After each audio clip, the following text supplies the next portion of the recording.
हाँ हाँ बिल्कुल, आप उनके पास जाएंगे जो इल्म वाले हैं, बिल्कुल छोड़ दें। क्यों? आप सोचेंगे क्यों, आपको बताना चाहता हूँ मैं।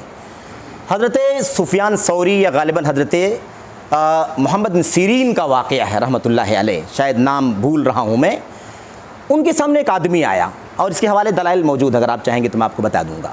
उनके सामने आया, शागिर्दान बैठे हुए थे, मजलिस लगी हुई थी। उसने कहा अज़कुर लका आयह मिन किताबिल्लाह, शेख मैं आपके सामने कुरान करीम की एक आयत पेश करना चाहता हूँ। उन्होंने फरमाया ना ना ना, कोई आयत नहीं पेश करने की ज़रूरत है।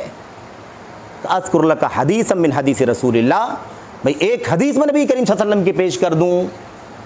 उन्होंने कहा कि नहीं, कोई भी बात नहीं पेश करना है, ना कुरान की आयत पेश करना है यहाँ पर, ना कोई हदीस कुरान की अल्लाह के नबी की हदीस पेश करनी है। तो उन्होंने कहा कि अच्छा ठीक है, कोई बात नहीं है, मेरी आप तस्मा मिन्नी कलिमा, मेरी एक छोटी सी बात सुन लीजिए, एक बात मेरी सुन लीजिए। उन्होंने कहा वाला निस्फ कलिमा, आधी बात भी नहीं सुनना है, आधा लफ्ज़ भी नहीं सुनना है। इस मौक़िफ़ के बाद जब वो शख्स चला गया, शागिर्दों ने उनसे पूछा कि हज़रत आपके सामने वो आदमी कुरान की आयत पढ़ने के लिए कह रहा है, आप कह रहे हैं कि नहीं पढ़ना है, नहीं सुनना है, कोई आयत नहीं पेश करना हमारे सामने। वो आदमी कह रहा है मैं आपके सामने एक अल्लाह के नबी की हदीस पेश कर दूं, आप उसके लिए भी राज़ी नहीं हुए। वो कहता अच्छा ठीक है, एक बात सुन लीजिए। आपने कहा आधी बात भी नहीं सुनना, ऐसा आपने क्यों कहा? कुरान की आयत थी, अल्लाह के नबी की हदीस थी, इसमें परेशानी क्या थी? अल्लाह के नबी अलैहिस्सलाम की हदीस में कुरान की आयत में क्या मसला है? वही तो आप कह रहे हैं ना कि कोई कुरान की आयत से दलील पेश करे, अल्लाह के नबी की हदीस दलील पेश करे। तो बिल्कुल बेअइन ही वही मसला था, बिल्कुल वही मसला। उन्होंने क्या जवाब दिया? वो जवाब हमारे लिए अहम है। उन्होंने कहा कि इस आदमी का मनहज मुझे नहीं मालूम है, मुझे एक आदमी बतलाइए पूरी तारीख़ इस्लाम में जो कोई भी फितना उम्मत ने फैला है तो कुरान और हदीस के हवाले के अलावा से फैला है। हर फितना फैलाने वाला कुरान की आयत ही पढ़ता है, अल्लाह के नबी की हदीस ही पढ़ता है, सहाबा का सलफ का नाम ही लेता है। अगर वो ये नाम नहीं लेगा तो उसको आउट कर देगी उम्मत, बाहर कर देगी, आना नहीं हमारे सामने। आई बात समझ में ना? तो ये मसला बड़ा अहम है। बात मुकम्मल हो जाए, बात मुकम्मल हो जाए तो इंशाल्लाह ये बात मुकम्मल हो जाए। जितने फितने उम्मत के अंदर आए, कोई भी फितना ऐसा नहीं है जिसमें कुरान का नाम, हदीस का नाम ना लिया गया हो। रवाफिज का फितना कहाँ से आया? कुरान की आयत ही पढ़ने वाले, हदीस ही पढ़ने वाले लोग हैं। इब्ने अब्बास ने मुनाजरा किया, सब वही बातें, सबका जवाब दिया, पता चला कि वो गलतफहमी का शिकार हैं।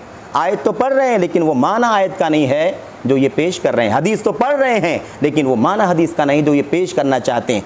कलिमतु हक़्क़िन उरीदा बिहल बातिल, बात तो सच्ची है लेकिन मकसद जो बयान करना चाहते हैं वो मकसद यहाँ पर नहीं है। उसके बाद उन्होंने जवाब जो दिया था वो जवाब सुन लीजिए। अब उन्होंने क्या कहा था?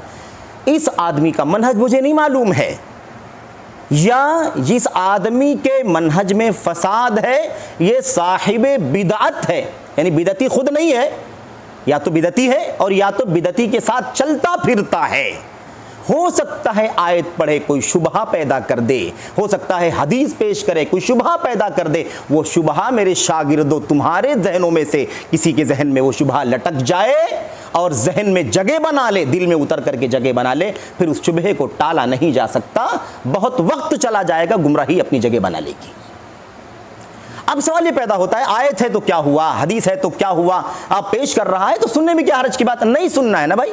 असल मसला ये है कि वो शख्स उस मैदान का आलिम नहीं। कुरान की आयत पढ़ना काफ़ी नहीं, कुरान की आयत की तफसीर क्या है, नबी करीम सल्लल्लाहु अलैहि वसल्लम की हदीस का माना क्या है। आयत के समझने में सहाबे किराम को इख्तलाफ हो गया, अल्लाह के नबी के पास सामने पहुँच करके मसले को हल करना पड़ा। अल्लाह के नबी, ये आयत करीमा कुरान की उतरी है ना, इन्न शिर्क लज़ुल्मुन अज़ीम, है कि नहीं? जब मसला पेश आया, जुल्म की बात आई, पहले ये अल्लाह के नबी ने जवाब में फरमाया था। सहाबे किराम अल्लाह के नबी की बात पहुँच गए, कहा जा रहा है अल्लज़ीना आमनू वलम यल्बिसू ईमानहुम बिज़ुल्म उलाइका लहुमुल अम्न वहुम मुहतदून। जिन लोगों ने जो लोग ईमान लाए और अपने ईमान को जुल्म से मिक्सअप नहीं किया, उनके लिए अमन है, उनके लिए हिदायत है। सहाबे किराम घबरा गए, अरे जुल्म की बात कही जा रही है, जुल्म तो हमसे भी हो रहा है, सुबह शाम हो रहा है, जुल्म से कैसे बच पाएंगे? तो बहुत मुश्किल है। अल्लाह के नबी, हमारे बस का नहीं है। अय्युना लम यज़लिम नफ्सा, हम में से कोई आदमी, कौन सा आदमी जो जुल्म नहीं करता अपने ऊपर? अल्लाह के नबी ने समझाया ये आयत करीमा का माना नहीं है। आयत तो बिल्कुल वही है जो तुम पढ़ रहे हो, लेकिन माना उसका ये नहीं है। माना वो है जो उस रजुल सालेह, लुक़मान हकीम ने अपने बेटे को नसीहत करते हुए कहा था, इन्न शिरका लज़ुल्मुन अज़ीम। कितने वाक़यात मौजूद है। हदीस रसूल, अल्लाह के नबी सल्लल्लाहु अलैहि वसल्लम ने हदीस पेश कर दी, साहबे किराम को उसका माना समझने में मुश्किल हो गई, साहबे किराम ने आकर के तस्फिया किया, तब पता चला। अब सवाल ये है कि अगर वो उस मैदान का, कुरान की तफसीर का जानने वाला होगा, अल्लाह के नबी की हदीसों की तशरीह पढ़ने वाला, जानने वाला होगा, जो उलूम शरीयत की ज़बान अरबी है उसको पढ़ने, जानने, समझने वाला होगा, तो उस आयत करीमा को पढ़ेगा तो उसी जगह पर पढ़ेगा जहाँ पर पढ़ना चाहिए, जो उसकी तफसीर है। हदीस पढ़ेगा तो हदीस जिस पस मंज़र में है, जो माना है, जो उसका तकाज़ा है, उसको सामने रख करके पढ़ेगा, मामला ख़त्म हो जाएगा।